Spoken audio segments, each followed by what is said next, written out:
I wanted to do with the cruise line industry what I did with the ride-sharing industry. In this video, I will be talking about the two stocks that I bought and I will keep buying since they have so much potential at the moment.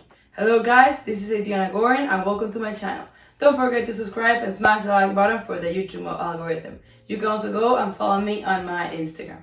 The two stocks that I wanted to talk about that I've been buying are Carnival Corporation's ticker symbol CCL with a market cap of $23.28 billion and Royal Caribbean International with a ticker symbol RCL with a market cap of $16.72 billion.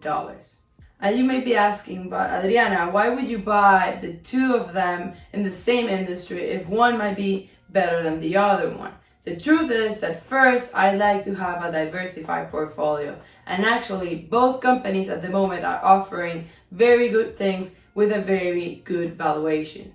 I already did two videos talking about Carnival, which I will be linking down below in the description and maybe in here. And in that video, I talk more in depth about that company, but this video will be more of a comparison between Royal Caribbean and Carnival and why I bought both of them.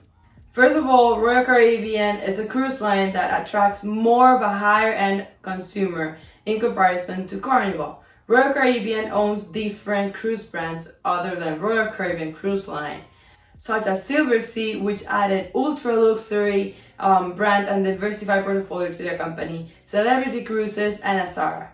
They also are 50% joint venture owner of a German brand called TUI Cruises and also 49% shareholders of a Spanish brand called Pullmantur Cruceros or Pullmantur Cruises. Together, these brands operate 61 ships and they're planning to include 17 ships from now until 2026. 6 of those ships will be for Royal Caribbean, 3 are going for Celebrity Cruise Line, 5 for Silversea, and 3 for the TUI Cruises, which is the Germany company. The company is very excited about the introduction of 4 new ships during 2020. These new ships will be important contributors to the yield, growth, and profitability. Royal Caribbean also owns an island in Bahamas called Perfect Day at Coco Cay since 1980, and they have decided to do renovations in this island that cost them $250 million. This new island is crazy. It looks like a tropical theme park with the largest pool wave and North America's tallest water slide and bunch of other activities. In my opinion, it's incredible what they've done. I went there 2 or 3 years ago and it was only a beach and maybe 2 restaurants. Now it increased the customer's experience and also their income since obviously they have a cost, each of the new activities in the island. And obviously not everything is cheap. For example, you can go to a water park for a full day for $44 for kids and 90 something for adults, or you can go and rent a cabana for $500 to $1,000 depending on the season. This is a complete winner since they are making very good money with the upgrade. In addition, the company today introduced its 2025 by 2025 program, which is designed to give people throughout the company specific goals to work towards.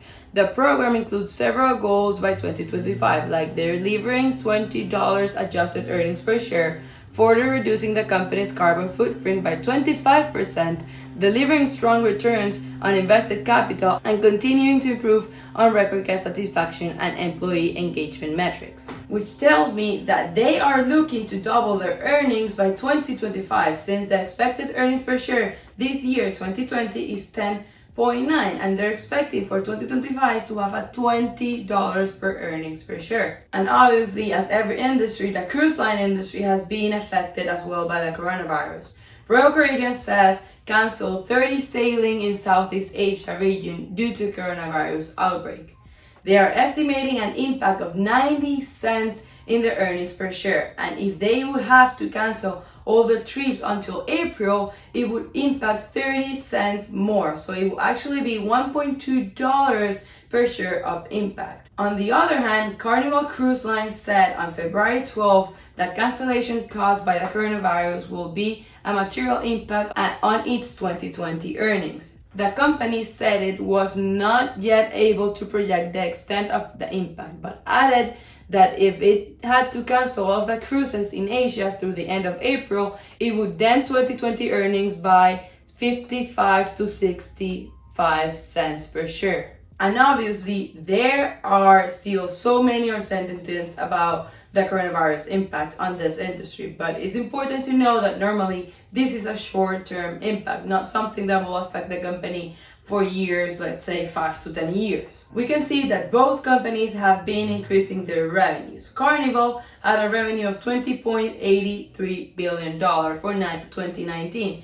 in comparison of $18.88 billion for 2018. Royal Caribbean had a revenue of $10.95 billion last year and $9.49 billion for 2018. Both companies ended up very good in 2019. Royal Caribbean ended with a net income of $1.88 billion and Carnival with a net income of $2.99 billion. Royal Caribbean has a total of assets of $30.32 billion and liabilities of $18.15 billion, leaving us with a total stockholders' equity of $12.16 billion, while Carnival has an asset of $45.06 billion and a liability of $19.69 billion, leaving us with a stockholders' equity of $25.37 billion.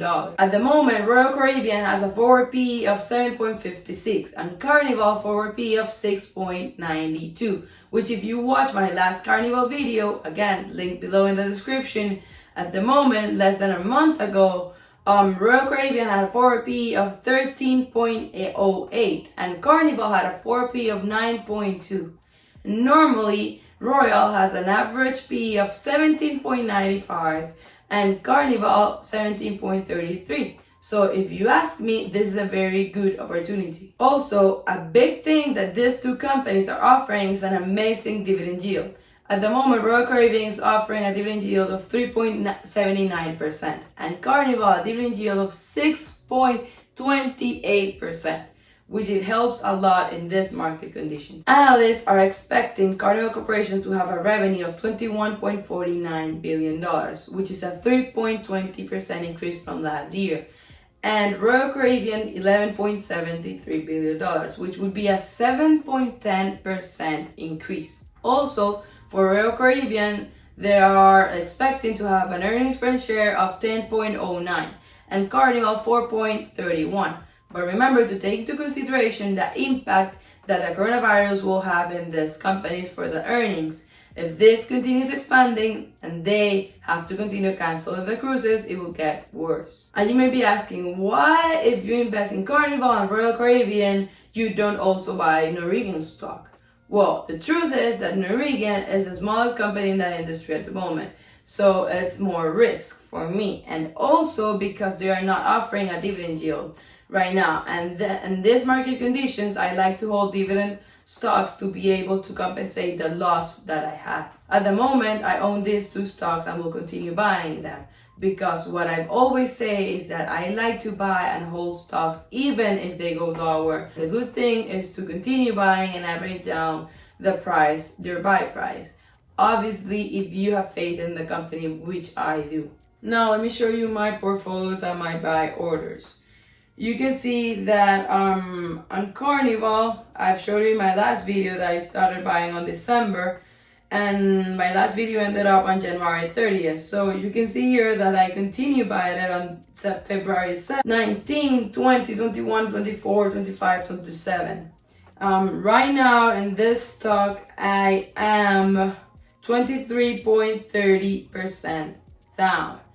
And I'm not worried at all because, as I told you before, this is because of the coronavirus. And this happen actually from one day to another. You're gonna see why I'm telling this when I show you my Royal Caribbean position. You can see here that my average price for Carnival at the moment is 44, sorry. That my last video was $45. Then for Royal Caribbean, my average cost is $90.80, so I'm down 13.10%, and that is why I'm saying that this happened from a day to another, because as you can see here, I bought on February 24th. I started buying on February 24th. I continued buying on 25, 26, and 27. I started buying 24 because the stock was like at $95, $98, and for me that was a very good valuation. But obviously it continued going down because of the coronavirus news, and from one day to another it went from 90 something dollars to 70 something dollars. So actually I put my money on it and it disappeared. But I'm not worried because in the long term I know that I won't regret, and even if I keep buying this stock at the moment. That was all for this video, guys. Please let me know if you like these comparison videos or you prefer different videos for each stock in the same industry.